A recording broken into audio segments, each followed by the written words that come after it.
8월 중순까지 괌도 포위 사격 방안을 최종 완성하여 공화국 핵무력의 총사령관동 측에 보고드리고 발사 대기 태세에서 명령을 기다릴 것이다.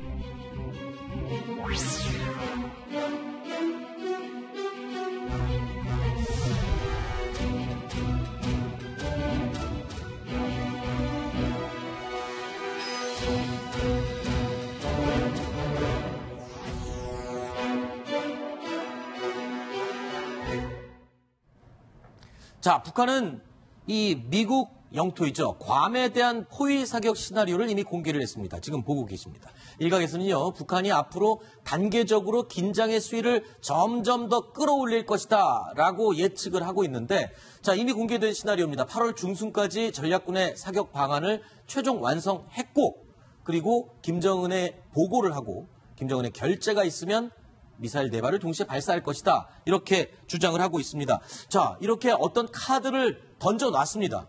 그 다음에 이 카드에 대한 분위기를 조성하려고 할 텐데, 자, 북한 어떤 시점을 어떻게 노릴까요?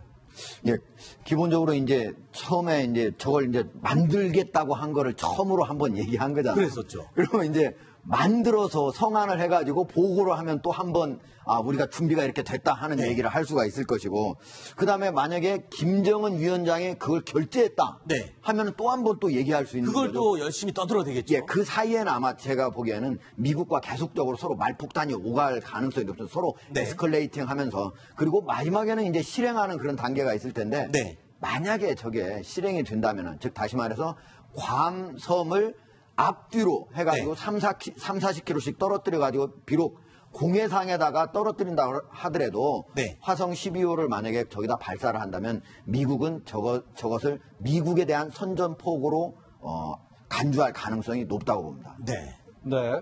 왜 그 전략군 사령관이 8월 중순까지 계획을 세워서 김정은 결재를 받느냐 하는 부분에 대해서 아직까지 그 해명을 못했지 않습니까? 네. 그런데 사람들이 을지 포커스 렌즈 때문에 그런다고 그러는데 네. 을지 프리덤 가디언 훈련은 21일부터입니다. 네. 그러면 하순이거든요. 그렇죠. 안 맞지 않습니까? 중순. 네. 북한이 현재 야심적으로 하는 게 준비하고 있는 것이 백두산 위인대라는 걸 하고 있습니다. 네, 그게 뭡니까? 그게 뭐냐면 김일성, 김정숙, 김정일 세 사람을 이렇게 칭송하는 네. 위인 칭송대회를 지금 한다고 네. 14일부터 17일까지 한다 그러거든요. 아마 그 기간 전에는 전쟁을 안 하고 그 17일 끝난 다음에 발사를 하겠다. 그래서 김정은한테 재가를 받겠다. 네. 그래서 저게 중순까지로 이렇게 계획을 잡은 것 같습니다. 김 교수님이 하신 말씀하신 이 행사가 북한에서 굉장히 중요한 그런 행사인가 보죠? 그렇죠. 그것은 북한에서 이제 우상화의 3대 존재가 바로 네. 3대 장군이니까, 네. 그건 상당히 그 김정은 시대의 어떤 우상화를 정착시키는 출발점이 될 수 있고, 또 하나는 이제 말하자면 성동격서가 아닌가. 네. 사실 지금 괌을 때린다고 한 건 일종의 작전 계획을 전략군 사령관이 공개한 건데, 북한에서 70년대, 80년대 가장 인기 있었던 영화가 그 작전문건이라는 영화였습니다. 네. 소위 북한군이 남한군에서 아주 중대한 작전인데 그 작전문건을 뺏어다가 그 작전을 분쇄했다. 이래서 이제 북한군이 상당히 좋아했던 영화인데, 네. 그리고 북한이 저렇게 작전 계획을 공개했다. 이 자체가 벌써 그건 작전 계획이 아니라 그건 선전 계획이 아닌가. 그렇죠. 작전이라기보단 그렇죠. 홍보용 아닙니까? 그렇죠. 이렇게? 작전 계획을 오픈했으면 그건 작전 계획이 아닙니다. 그렇죠. 따라서 북한은 지금 성동격서를 노린다. 괌을 때린다고 하지만은 사실은 다른 데를 때리려고 분명히 준비했을 가능성. 이걸 우리가 중시해야 된다고 봅니다. 그렇군요. 사실 이제 북한이 을지 프리덤 가디언 어떤 훈련을 가지고 계속적으로 얘기를 하는데, 사실 훈련은 사실 별로 훈련이라고 볼 수도 없어요. 왜냐면은 매년 하는 거잖아요. 예, 매년 하는 데다가 우리가 3월에 하는 그 키 리졸브. 네. 이거는 한 20-30만 명이 실제 군인이 투입돼서 하는 훈련이거든요. 한 2주간. 그런데 비해서 이번에 8월 말에 하는, 올해 같은 경우 21일부터 31일까지 하는 거거든요. 네. 근데 이거는 그냥 컴퓨터상으로만 만약에 전쟁이 나면은 한미연합군이 어떻게 서로 협력해가지고 계획을 짜서 직접 싸울 것인가, 이걸 컴퓨터상으로만 하는 거예요. 그러니까 실제로 밖에서 하는 거 있지도 않습니다. 그걸 가지고 문제 삼는 것 자체가 네. 북한이 어떤 도발을 하려고 하는 구실을 찾는 것이다. 네. 이렇게 말씀드릴 수 있습니다. 자, 북한은 지금 분위기를 서서히 고조시키려고 할 텐데 미국의 트럼프 대통령이 어떻게 나오느냐에 따라서 아주 민감하게 움직이고 있습니다. 트럼프 대통령 이렇게 얘기했습니다. 우리는 그런 것을 대놓고 말하지 않는다. 선제 타격을 얘기하고 있습니다. 무슨 일이 생길지 앞으로 알게 될 것이다. 자, 트럼프 대통령 대화법이 독특합니다. 저 이 얘기 저게 해석이 어떻게 해야 될지 애매하거든요. 저게 매우 중요한데요.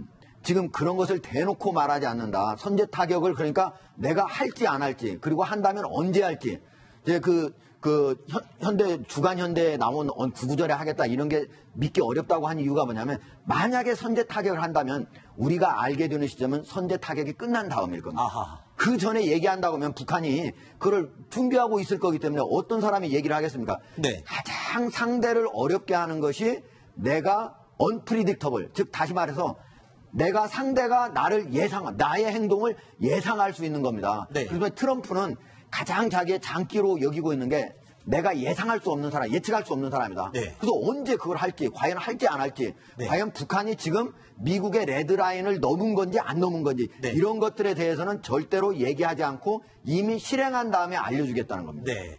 자, 북한의 이 심리를 이렇게 분석한 전문가가 있습니다.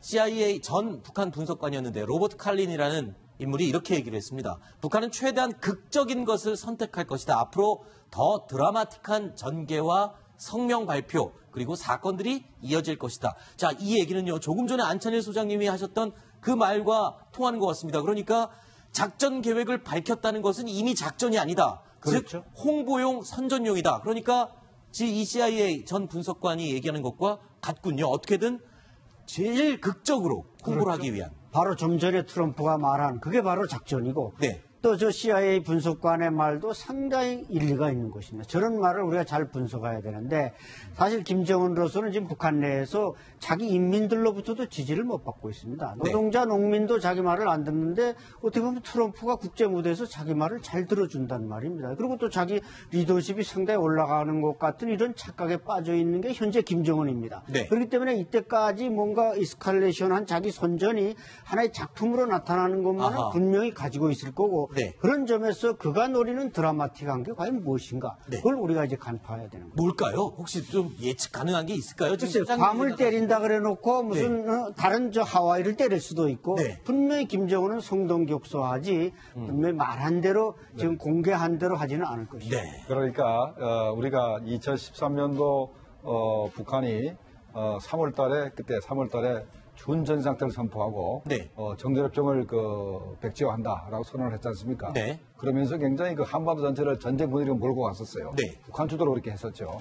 그다음에 8월 4일 목함전의 사건이 있었죠. 그게 2015년도입니다. 2년 전인데 그때도 우리가 학생기를 중지하지 않으면 48시간 내에 전쟁을 개시하겠다라고 큰소리 빵빵 치다가 오히려 자기들이 몇 시간을 앞두고 가서 우리한테 회담을 제의한 적이 있었습니다. 네. 자, 여기서 우리가 보는데 그 당시에 북한군이 뭘 했냐면 잠수함 50척을 갑자기 종족을 감추게 만든다든가 예, 기억납니다. 그런 사건도 이제 네. 벌이고 그다음에 준전 상태를 선포한 걸 잘 보셔야 됩니다. 이번에도 아마도 을지 프리덤 가든 훈련이 별거 아님에도 불구하고 북한 내부적으로 결속을 위해서 아마 준전 상태를 선포를 할 가능성이 있고 아하. 그다음에 이제 괌에 대해서 미사일 쏘는 게 아니라 오히려 을지 프리덤 가든 훈련 기간 중에 핵실험을 하거나 네. 아니면 4월 15일 날 선보였던 신형 엔진? 고체 엔진을 콜드 런치 방식으로 해가지고 네. 대륙간 탄도탄을 시험할 가능성도 있습니다. 그래서 그런 모든 가능성이 열려있기 때문에 주시해볼 필요가 있습니다. 예.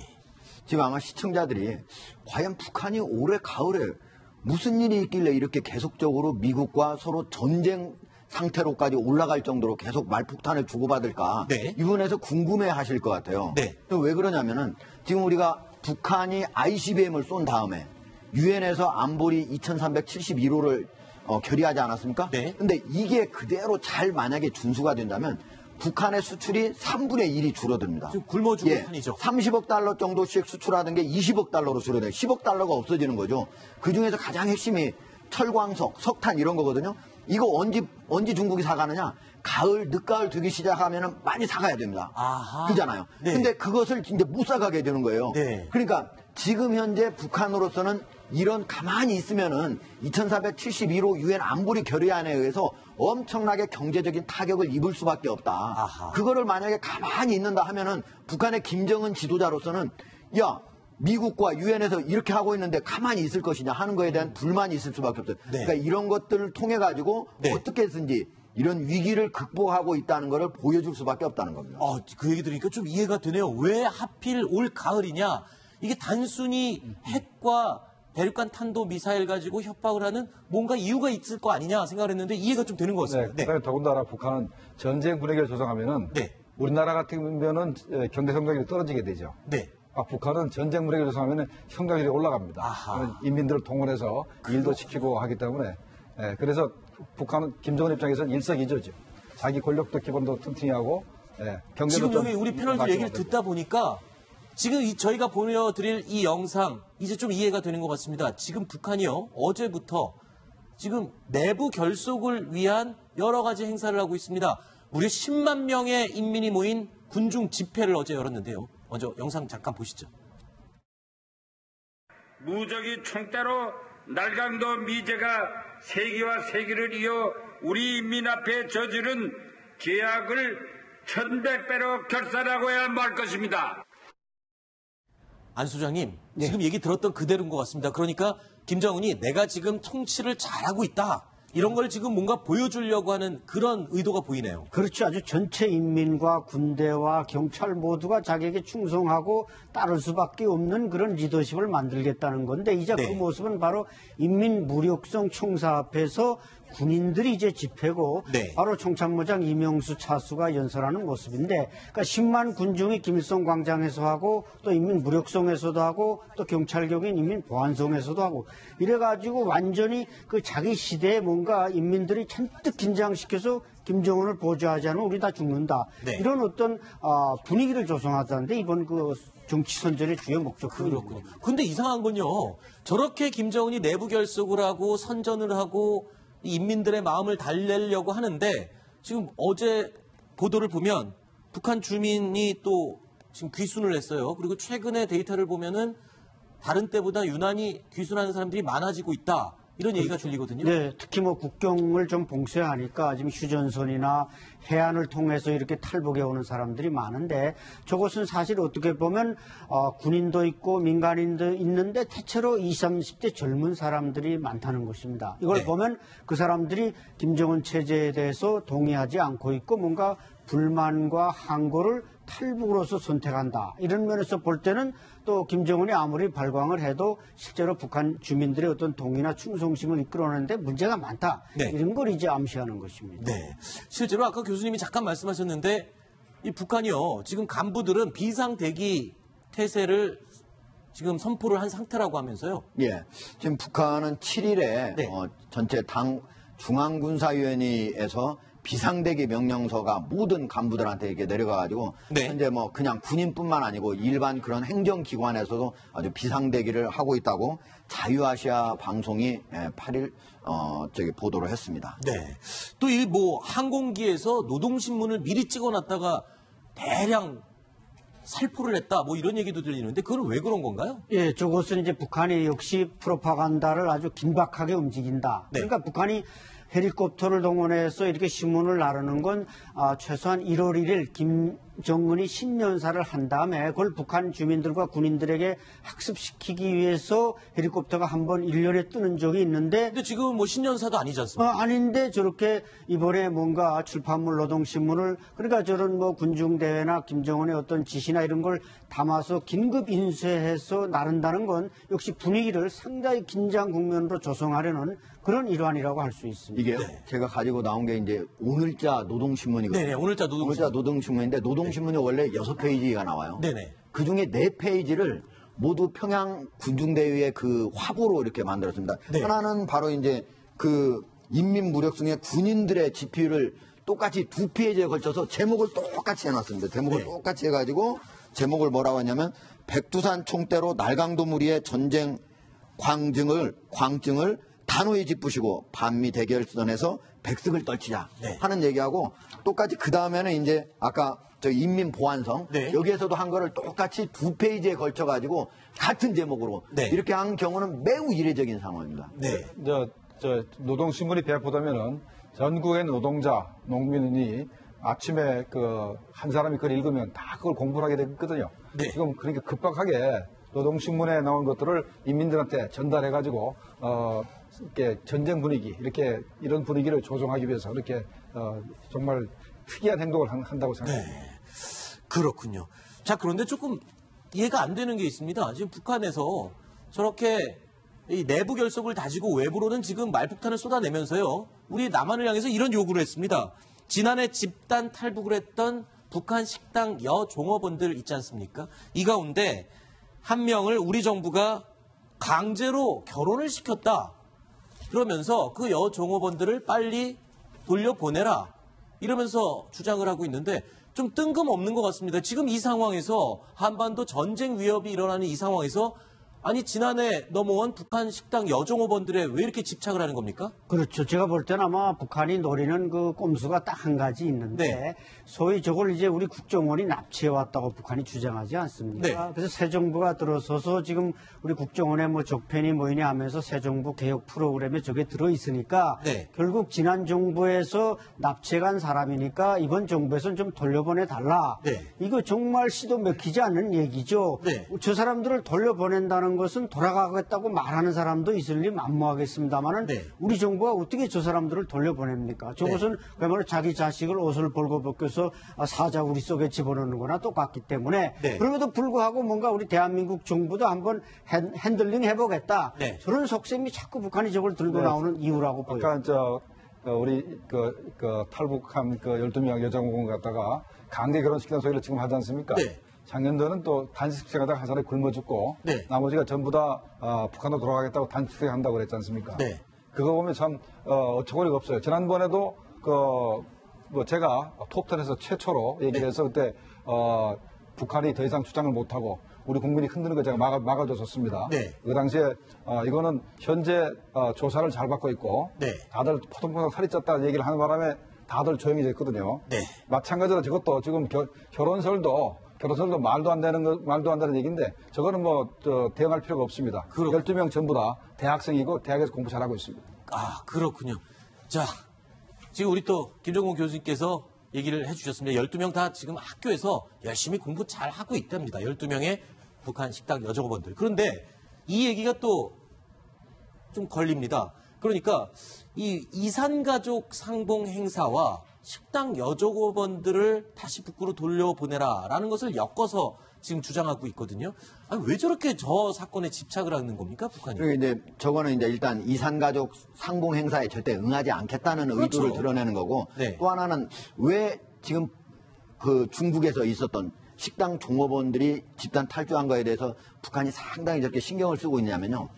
저 사람들은 제가 중국에서 특파원 할 때 가서 물어보면 다 평양에 있는 사람들입니다. 아하. 그리고 중산층 이상의 사람들입니다. 아. 그리고 나름대로 성분도 좋고 네. 또 여기에 올 때 교육을 잘 받았던 사람들입니다. 그러니까 저기에 있는 가족들은 평양에 있는 가족들은 만약에 이 사람이 자진해가지고 탈북을 했다고 하면은 나중에 다 저기 지방으로 가가지고 어딘가에 전출을 해야 됩니다. 네. 그러니까 저 사람들도 가족들도 도저히 그걸 인정할 수 없는 상태예요. 아하. 그리고 북한 당국도 인정할 수 없는 이것이 두 가지가 합쳐져가지고 계속적으로 이해관계가 맞아떨어지니까 저게 계속적으로 선전 도구가 될 수 있는 거죠. 네, 알겠습니다.